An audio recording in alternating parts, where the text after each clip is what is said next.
Mutual fund क्या होता है, सेबी का क्या रोल है, ब्रोकरेज हाउस जब हमारे स्टॉक को टेक केयर करते हैं तो उसमें उनका क्या फायदा होता है, फंड मैनेजर की क्या जॉब रिस्पॉन्सिबिलिटीज होती है, क्या म्यूचुअल फंड पूरी तरीके से सेफ है। 3 बजे जब स्टॉक मार्केट खत्म हो जाती है तो प्रॉफिट एंड लॉस होने के बावजूद एनएवी किस तरीके से कैलकुलेट करके हमको नेक्स्ट डे दिखाई देता है, और एग्जिट लोड क्या होता है। दोस्तों, चैनल को बिल्कुल भी स्किप मत करिएगा। इस वीडियो में आपको A to Z mutual fund के बारे में पूरी नॉलेज मिल जाएगी। मेरा नाम इरशाद अहमद है। चैनल में बहुत बहुत आपका स्वागत है। अगर चैनल पसंद आए तो वीडियो को लाइक, शेयर एंड सब्सक्राइब जरूर करिएगा। म्यूचुअल फंड क्या होता है? हम लोग जब स्टॉक परचेस करते हैं तो हमारे को कोई नॉलेज नहीं होती है, और वो स्टॉक जब गिर जाता है तो हमें फंडामेंटल नहीं पता होता, कब उठेगा, कितने दिनों के बाद उठेगा, इसकी कोई नॉलेज नहीं हो। सेबी ने कस्टमर की इस प्रॉब्लम को एड्रेस किया और ब्रोकरेज हाउसेस को एक गाइडलाइन दिया, जिसमें निपॉन, एसबीआई, आईसीआई, एचडीएफसी, बहुत सारे ब्रोकरेज हाउसेस हैं, जिनको गाइडलाइन दिया कि आप अपना एक प्रोफेशनल टीम हायर करिए। जो कस्टमर स्टॉक मार्केट में इन्वेस्ट करना चाहते हैं और उनके पास टाइम और नॉलेज नहीं है, तो उनके पैसे को आपकी एक प्रोफेशनल टीम फंड हाउसेस में लगाएगी और उससे उनको प्रॉफिट कमा करके देगी। कस्टमर के पैसे का लॉस नहीं होगा और कंपनी को भी फंड की रिक्वायरमेंट होती है तो उनको एडिशनल फंड मिलता रहेगा। सेबी क्या होती है? जैसे दो दो कदम पे पुलिस स्टेशन है, रोड पे चलो तो ट्रैफिक पुलिस है, रेलवे में सीआरपीएफ है, उसी तरीके से स्टॉक मार्केट में सेबी होती है। क्योंकि जहां पर भी पैसा रुपए का मामला होता है, हर इंसान को नियम की बहुत जरूरत पड़ती है। तो सेबी क्या करता है, कंपनियां जो भी अपने सामने बैलेंस शीट या स्टॉक या नया प्रोडक्ट और जितनी भी चीजें एक्टिविटी करती हैं, उन सब चीजों पे अपनी नजर रखती है, अपने रूल्स बना रखती है, नए प्रोडक्ट, नए चीजों को प्रमोट करती है और टाइम टू टाइम कस्टमर को भी अवेयर करती है।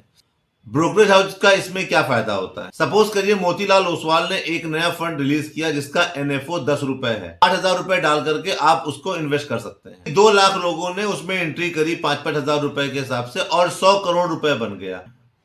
तो सेबी ने क्या कर रखा है, 0.5 से 2.5% तक का आपको एक्सपेंस रेशियो कर रखा है। तो मान लीजिए 100 करोड़ रुपए का इन्वेस्टमेंट आया और मोतीलाल ओसवाल ने 1% का अपना एक्सपेंस रेशियो ले रखा है, तो 100 करोड़ का 1% मतलब 1 करोड़ रुपए उस ब्रोकरेज हाउस को मिल गया, जिसमें अपनी वो टीम के एक्सपेंसेस और बाकी अपना प्रॉफिटेबिलिटी को मैनेज करते हैं।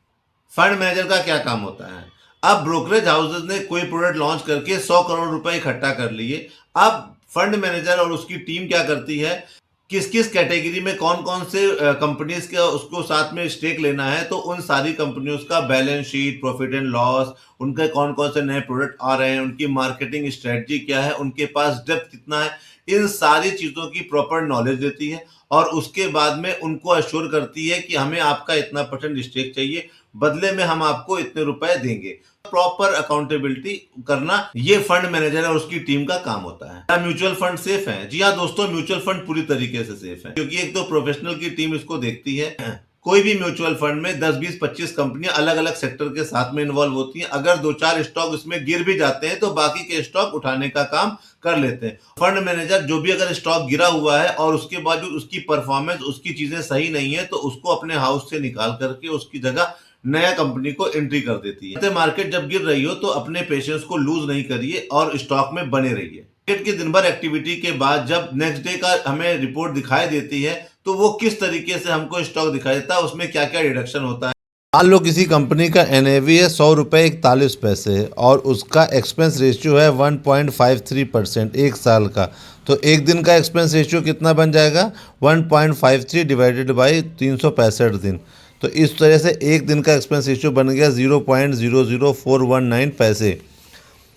अब 20 दिन के बाद 3% पे इस कंपनी के एनएवी ने ग्रोथ कर ली, तो मतलब 100 रुपये 41 पैसे से 3% की ग्रोथ करने के बाद 103 रुपये 4.422 पैसा बन गया। और एक्सपेंस रेशियो 20 दिन का निकाल लेंगे तो एक दिन का एक्सपेंस रेशियो को 20 से डिवाइड करेंगे तो आ जाएगा 0.00922। अब फाइनल फिगर कैसे निकलेगी? 103.422 में से 20 दिन का एक्सपेंस रेशियो माइनस कर लेंगे तो निकल करके आता है 103.33। इस तरीके से एक्सपेंस रेशियो कैलकुलेट करते हैं। अब रोजाना एक्सपेंस रेशियो माइनस करने के बाद ही कंपनी एनएवी चढ़ाती है। एग्जिट लोड क्या होता है? 50,000 रुपए का स्टॉक आपका लगा हुआ है और आपको लगता है कि मुझे पैसे की जरूरत है, मुझे निकालना है, तो ज्यादातर ब्रोकरेज हाउस उसमें से 1%, आधा परसेंट, और कभी कभी किसी स्टॉक में कोई एग्जिट लोड होता भी नहीं है। उस 50,000 रुपए में का 1% अगर एग्जिट लोड है तो परसेंट मतलब 5,000 रुपए माइनस होने के बाद बाकी पैसा आपके अकाउंट में क्रिएट हो जाएगा।